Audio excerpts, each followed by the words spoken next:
23andMe and Ancestry.com recently had their biggest ever update, so let's see how my results changed. So starting with 23andMe, last time it said that I was majority Eastern European, 81.8%. This time it's a lot more specific. So it says I'm 49.9% Belarusian, Polish, and Ukrainian, and 33.9% Russian. This makes a lot of sense because I'm half Russian, half Ukrainian. Then it says that I'm 5.3% Italian, which is completely new. I think last time I had like 0.5% Sardinian, but this time 4.5% Northern Italian, 0.8% Southern Italian.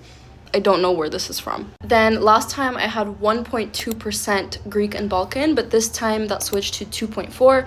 So we have 1.9% Bulgarian, Moldovan, and Romanian, and 0.5% Bosnian, Croatian, Montenegrin, and Serbian. And then we also have some small percentages like Nordic, Swedish, Finnish, but honestly anything below 1% I'm not really looking at. Then after that we have 6.2% Western Asian and North African. Last time I think this was a little bit more. It was like 8.2%. So I'm guessing this got a little bit more specific because last time it said that I was 7% Anatolian, but this time I'm 3.7% Iranian, Caucasian, and Mesopotamian, and 2.5% Anatolian. So I don't really know the difference, but I think it's a little bit more specific to the region. And then we also have 0.7% East Asian, again below 1%, don't really care.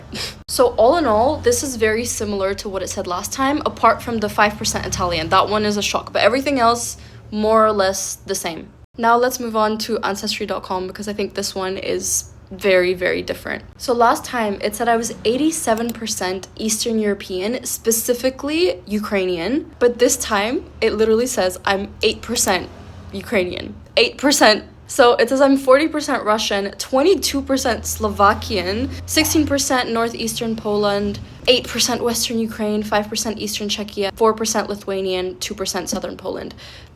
Literally what? It's not that crazy because I guess they're all really close together, and also adding on to like the Soviet Union and stuff, there was a lot of moving around. But 22% Slovakian and 8% Ukrainian when it used to be 87%. And then we also have 1% Finland, 1% Iceland, and 1% Anatolia. So in conclusion, your results will vary a lot based on what test you do. I think if you want the most well-rounded info about where you come from, you're gonna have to do multiple tests because they all have very different data points and algorithms and whatever. So I don't think any of these are super accurate, but it's definitely very fun to look at.